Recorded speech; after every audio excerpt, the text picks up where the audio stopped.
ایک شخص نے کچھ لوگوں کو درخت کی پوجا کرتے دیکھا۔ اسے بہت غصہ آیا، گھر گیا، کلہاڑی لی اور گدھے پہ سوار ہو کر اس درخت کو کاٹنے کے لیے نکل پڑا۔ اب آپ کو پتا ہے کہ شیطان برے کاموں کی طرف لے کے چلتا ہے اور اچھے کاموں سے انسان کو روکتا ہے۔ شیطان نے جب یہ منظر دیکھا تو وہ راستے میں آ کھڑا ہوا اور اس شخص کو روک کر کہتا ہے، حضور کہاں تشریف فرما ہے؟ اس شخص نے کہا، میں اس درخت کو کاٹنے جا رہا ہوں جس کی لوگ پوجا کرتے ہیں۔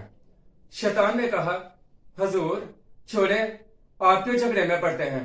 جو مردود اس کی پوجا کرتے ہیں خود ہی بھگتیں گے۔ لیکن وہ شخص نہ مانا۔ شیطان نے بہت روکنا چاہا، لیکن جب وہ نہ مانا تو شیطان نے جھگڑا شروع کر دیا۔ دونوں میں آپس میں جھگڑا ہوا، 3 مرتبہ ہاتھا پائی ہوئی اور تینوں مرتبہ شیطان ہارا۔ جب شیطان نے دیکھا کہ یہ شخص تو قابو میں نہیں آ رہا تو اسے ترکیب سوجی۔ اس نے کہا، حضور ایک کام کرو، آپ چپ کر کے گھر جاؤ، یہ کام کو رہنے دو، میں اس کے بدلے آپ کو روز 4 درہم دوں گا۔ وہ شخص نے سوچا، یہ کیا؟ وہ شخص لالچ میں آ گیا اور چپ کر کے گھر چلا گیا۔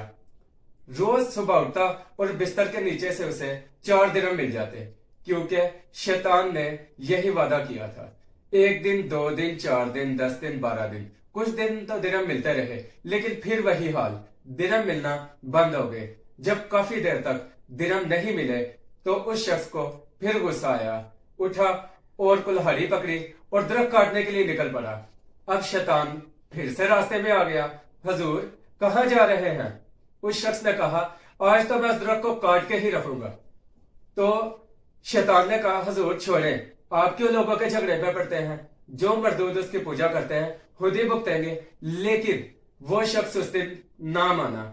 یہ بات جب ہوئی تو دونوں میں جھگڑا ہو گیا، تکرار ایسی بڑھی کہ ہاتھوں پائی تک آ گئی اور اس مرتبہ وہ شخص ہار گیا اور شیطان جیت گیا۔ آپ کو پتا ہے ایسا کیوں ہوا؟ کیونکہ پہلے اس کی نیت اللہ کی راہ میں تھی اور اس مرتبہ اس کی نیت پیسوں کے لیے تھی۔ جب معاملات ایسے ہوئے کہ وہ اسے شکست کا سامنا کرنا پڑا تو شیطان نے کہا، نہ میاں نہ، اب یہ تمہارے بس کی بات نہیں رہی۔